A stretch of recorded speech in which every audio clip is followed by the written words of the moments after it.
हरे कृष्णा। राधे राधे। आप सभी का हमारे YouTube चैनल पर हार्दिक स्वागत है। आज की इस वीडियो में आप रसपान करने वाले हैं कार्तिक मास महात्म्य के अध्याय 25 का। साथ ही आप सुनेंगे कान्हा जी और उनके भक्त के विश्वास की कहानी। इससे पहले एक वीडियो में मैंने आपसे एक प्रश्न पूछा था, जिसमें मैंने आपको पूर्णिमा के दिन आने वाले ब्राह्मण का नाम और अगले जन्म में वो पांडवों में कौन से भाई बने थे, इसका प्रश्न पूछा था, जिसका आप सभी ने बिल्कुल सही उत्तर दिया। और इतने सारे कमेंट करके और कथा को लास्ट तक सुनने के लिए आप सभी का हार्दिक आभार। तो इससे पहले के अध्याय में आपने जाना था कि किसी भी मंदिर में ध्वजारोपण करने से किस पुण्य की प्राप्ति होती है। जाने अनजाने में किया गया ध्वजारोपण किस पुण्य की प्राप्ति करा सकता है, और अगर श्रद्धा पूर्वक ध्वजारोपण किया जाए यानी कि मंदिर में झंडी बांधी जाए तो उससे क्या पुण्य मिलता है। अगर आप इस बारे में जानना चाहते हो तो इससे पहले का अध्याय आप जरूर सुनिएगा। सारी कथाएं सुनकर महाराज पृथु ने देवर्षि नारद जी से निवेदन किया कि हे मुनिवर, अब आप कृपा करके कार्तिक मास के व्रत के उद्यापन की विधि सुनाने की भी कृपा करें। तब देवर्षि नारद बोले, नारायण नारायण। हे राजन, कार्तिक शुक्ल चतुर्दशी को कार्तिक मास के व्रत की संपूर्णता के लिए उद्यापन करना चाहिए। पूरे घर में गाय के गोबर का चौका लगाकर तुलसी के ऊपर मंडप बनाएं। द्वारों पर मिट्टी के 4 द्वारपाल स्थापित करें, जिनका नाम पुण्यशील, सुशील, जय और विजय रखें। फिर तुलसी के पास में ही सर्वतोभद्र चक्र बनाकर उसके पास में ही पंचरत्न युक्त कलश स्थापित करें। सर्वतोभद्र चक्र बनाने से सभी 33 कोटि देवी देवताओं की पूजा हो जाती है। श्री लक्ष्मी नारायण की सोने की अथवा मिट्टी की मूर्ति बीच में रखकर फिर नवग्रह, उपग्रह, 10 दिक्पाल और 5 लोकपाल आदि स्थापित करें। फिर स्वस्ति वाचन करके गणेश जी और विष्णु आदि देवताओं का षोडशोपचार पूजन करना चाहिए। फिर भगवान को पीले रंग की सुंदर रेशमी पोशाक पहनावें और शैया का दान करें। फिर ब्राह्मणों को भोजन कराएं और गौ माता की पूजा करके यदि संभव हो तो गौ दान करें। फिर एक ब्राह्मण को उनकी पत्नी के साथ घर पर आमंत्रित करके उन्हें शुद्ध सात्विक भोजन कराएं और फिर उन दोनों को वस्त्र, आभूषण, पात्र और दक्षिणा आदि देकर अपनी सामर्थ्य के अनुसार दान दक्षिणा देकर उन्हें संतुष्ट करें और फिर उन्हें प्रणाम करके उनका आशीर्वाद प्राप्त करें। यह सब कार्य श्रद्धा पूर्वक करने से व्रत का पूर्ण फल प्राप्त होता है और अंत में विष्णु लोक की प्राप्ति होती है। जो भी व्यक्ति कार्तिक के इस व्रत को कहता, सुनता अथवा देखता है, उसे भी इस व्रत के चौथाई फल की प्राप्ति होती है।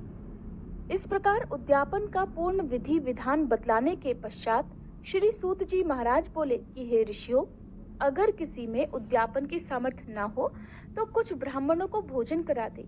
ब्राह्मण ना मिले तो गाय, पीपल या फिर वट वृक्ष का ही पूजन कर ले, क्योंकि पीपल का वृक्ष विष्णु भगवान का और वट वृक्ष शिव जी का स्वरूप माना जाता है। इसी प्रकार पलाश ब्रह्मा जी का रूप माना जाता है। यह सुनकर ऋषियों ने पूछा, हे सूत जी, ब्रह्मा, विष्णु और शिव जी वृक्ष भाव को किस प्रकार प्राप्त हुए, ये भी बताने की कृपा करें। तब श्री सूत जी कहने लगे, हे ऋषियों, किसी समय शिव पार्वती एकांत में विराजमान थे कि उस समय देवताओं द्वारा भेजे गए अग्नि देव द्वारा उनके एकांतवास में विघ्न उपस्थित हुआ। इस पर पार्वती जी ने क्रोधित होकर देवताओं को श्राप दे दिया कि तुम सभी वृक्ष रूप हो जाओ। तब विष्णु जी गया जी में जाकर पीपल और शिव जी काशी में अक्षय वट और ब्रह्मा जी पलाश रूप हो गए। बस तभी से पीपल और वट वृक्ष का पूजन होता है। तब ऋषियों ने पूछा कि शनिवार को पीपल का पूजन होता है मगर रविवार को नहीं, इसका क्या कारण है? अब कृपा करके हमें ये भी बतलाइए।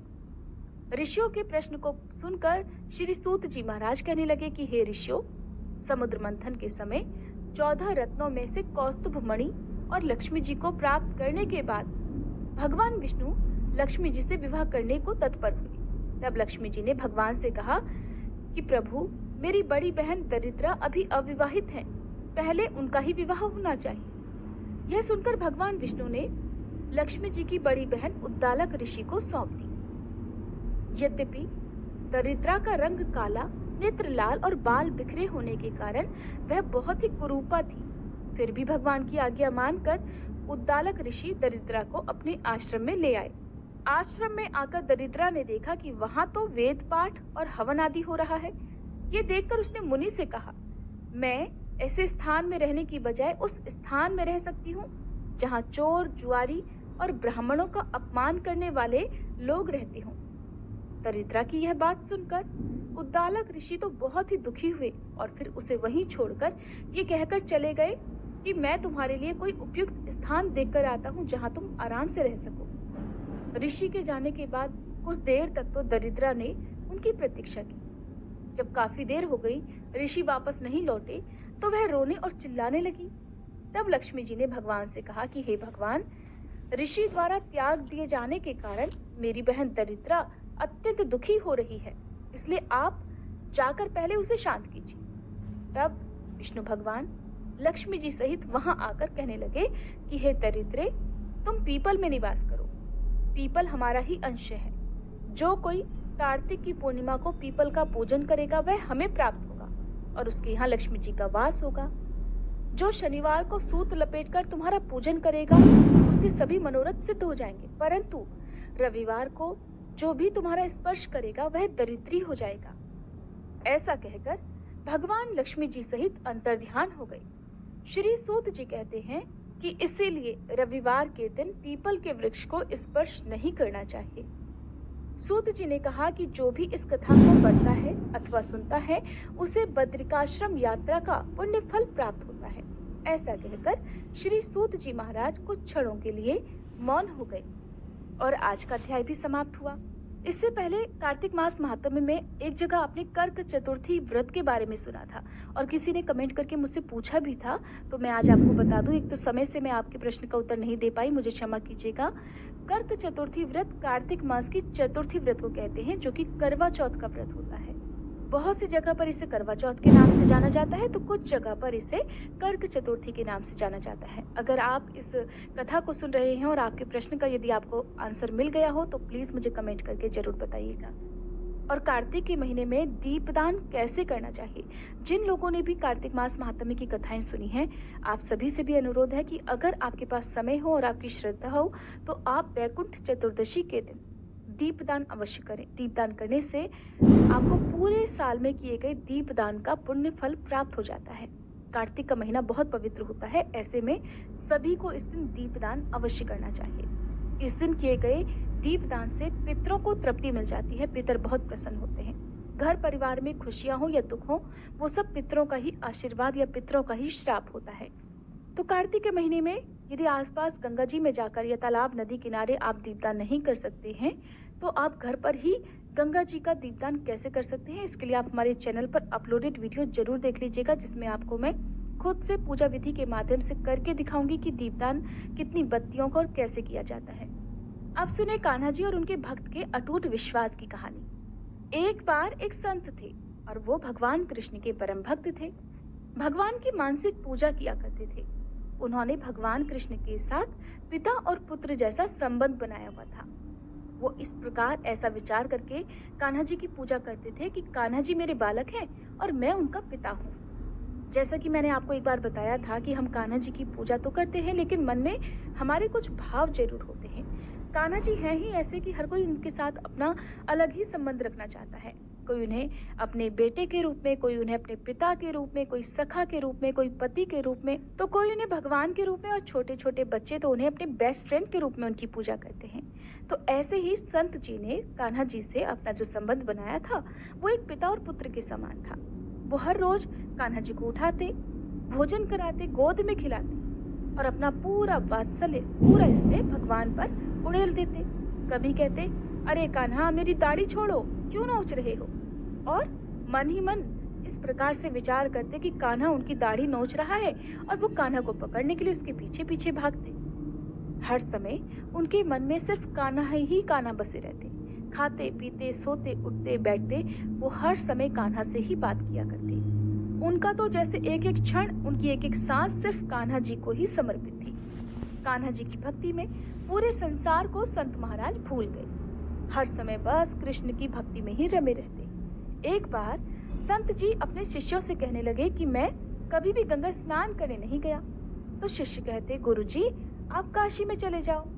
काशी नगरी में कहते हैं कि जो भी अपने अंतिम समय में जाकर वास करता है या जिनकी मृत्यु काशी में जाकर होती है, उनका उद्धार हो जाता है, उन्हें सीधे वैकुंठ लोक की प्राप्ति हो जाती है। जिनका अंतिम संस्कार काशी में किया जाए, जिनका पिंडदान काशी में किया जाए, उन्हें बार बार इस भवसागर के बंधन में नहीं बंधना पड़ता, उन्हें बार बार जीवन मरण के चक्कर में नहीं बंधना पड़ता, उनकी मुक्ति हो जाती है। तो जब शिष्यों ने कहा कि गुरुजी अब काशी में चले जाओ, तो संत जी महाराज, जो कि अपने कान्हा के प्रेम में, उनके वात्सल्य में इतना रमे हुए थे कि उन्हें लगता था कि मानो कान्हा जी कह रहे हो कि पिताजी अभी तो मैं बहुत छोटा हूँ, बाबा मुझे छोड़कर इतनी दूर काशी में मत जाओ। अब भला इतने छोटे बालक को घर पर अकेला छोड़कर कोई पिता इतनी दूर काशी में स्नान करने के लिए कैसे जा सकते हैं। बस यही सब कुछ संत महाराज के साथ भी होता था। बार बार वो निश्चय करते, लेकिन उनके कान्हा जी उन्हें रोक लिया करते, जबकि कान्हा जी तो उनको दिखाई भी नहीं देते थे, कोई उनके कान्हा जी को देख नहीं सकता था। लेकिन उनके मन का भाव इस प्रकार था कि मानो रोज एक बालक के रूप में कान्हा जी बस उन्हीं के आसपास रहते हैं, उन्हीं से बातें करते हैं। अब धीरे धीरे समय बीता तो संत जी और वृद्ध हो गए, कमजोर हो गए, लेकिन उनका नटखट कन्हैया वही सिर्फ 7-8 साल का बालक ही रहा। संत जी की तो आयु बढ़ती गई, लेकिन कान्हा जी को उन्होंने बड़ा नहीं होने दिया।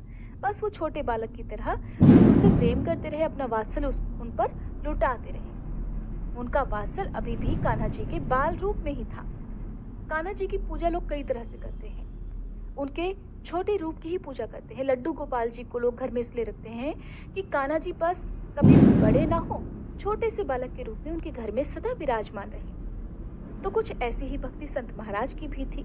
कान्हा जी में रमे रमे संत महाराज जी एक दिन स्वर्ग सिधार गए। आपने कई बार देखा होगा कि बहुत सारे भक्त ऐसे होते हैं जो मंदिर में, गुरुद्वारे में पूजा करने के लिए आते हैं, माथा टेकते हैं और फिर कभी उठ नहीं पाते, सदा के लिए सो जाते हैं, सदा के लिए प्रभु के चरणों में लीन हो जाते हैं, उनके प्राण छूट जाते हैं। और ऐसा सुंदर अवसर और ऐसा पुण्यदायी अवसर तो बहुत ही भाग्यशाली लोगों को मिलता है। कहते हैं कि जिन्होंने अपने जीवन की सारी खुशियां देख ली हो, सब कुछ देख लिया हो, अगर उनकी मृत्यु एकादशी की तिथि को हो जाए तो उन्हें भी मोक्ष मिल जाता है, उन्हें भी भगवान विष्णु के चरणों में स्थान मिल जाता है। तो जब संत जी महाराज अपनी आयु पूरी करके स्वर्ग सिधार गए, तो उनके शिष्य जब उन्हें शमशान ले जाने की तैयारी करने लगे, तो इतने में ही एक 7-8 साल का सुंदर बालक गंगा जल का घड़ा लेकर वहां आया और कहने लगा कि मैं इन संत महाराज का मानस पुत्र हूँ और इनका अंतिम संस्कार तो मैं ही करूंगा।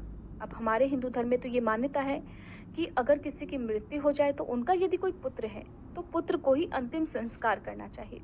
अगर पुत्र ना हो तो पुत्री भी अपने माता पिता का अंतिम संस्कार कर सकती है। तो जब वह बालक कहने लगा कि मैं इनका मानस पुत्र हूँ, इनका अंतिम संस्कार तो मैं ही करूंगा, और मेरे बाबा की बहुत इच्छा थी कि मैं काशी जाकर गंगा स्नान करूं, लेकिन वो कभी जा नहीं पाई, लेकिन अब मैं उनकी इस इच्छा को अवश्य ही पूर्ण करूंगा, इसीलिए तो मैं साथ में गंगा जल का ये घड़ा लेकर आया हूँ। बालक ने कहते ही संत महाराज के पार्थिव शरीर को गंगा जल से स्नान कराया, संत जी के माथे पर तिलक लगाकर उनका अंतिम संस्कार किया। उस बालक में एक अद्भुत चमत्कार सा था, एक कशिश थी, एक दिव्य तेज था कि वह नन्हा सा बालक खुद ही ये सारे काम कर रहा था, लेकिन कोई भी वहां उपस्थित भीड़, यहाँ तक कि संत महाराज के शिष्य भी कोई कुछ बोल नहीं सके, किसी ने कुछ पूछा ही नहीं। अंतिम संस्कार विधिवत हो गया। इधर संत महाराज का अंतिम संस्कार हुआ और उधर वह बालक जाने कहाँ अंतर ध्यान हो गया। उस बालक के जाने के पश्चात जब लोगों को कुछ सुधि आई, तब लोगों के मन में एक विचार आया कि संत जी तो बाल ब्रह्मचारी थे, उनका तो कोई पुत्र था ही नहीं, और वो तो केवल भगवान कृष्ण को ही अपना मानस पुत्र मानते थे। इसलिए कहीं ऐसा तो नहीं कि भगवान श्री कृष्ण ही स्वयं संत जी के पुत्र के रूप में आए थे। और तब सबने ये विश्वास कर लिया कि हो ना हो कान्हा जी ही संत महाराज के मानस पुत्र बनकर ही यहाँ पर उनका अंतिम संस्कार करने के लिए उपस्थित हुए थे। कहते हैं कि अगर भक्ति सच्ची हो तो कान्हा जी किसी न किसी रूप में आकर अपने भक्तों की इच्छा अवश्य ही पूर्ण कर लेते हैं। तो ये था आज का अध्याय और कान्हा जी की कहानी। उम्मीद करती हूँ हर बार की तरह आज भी आपको ये कहानी बहुत पसंद आई होगी।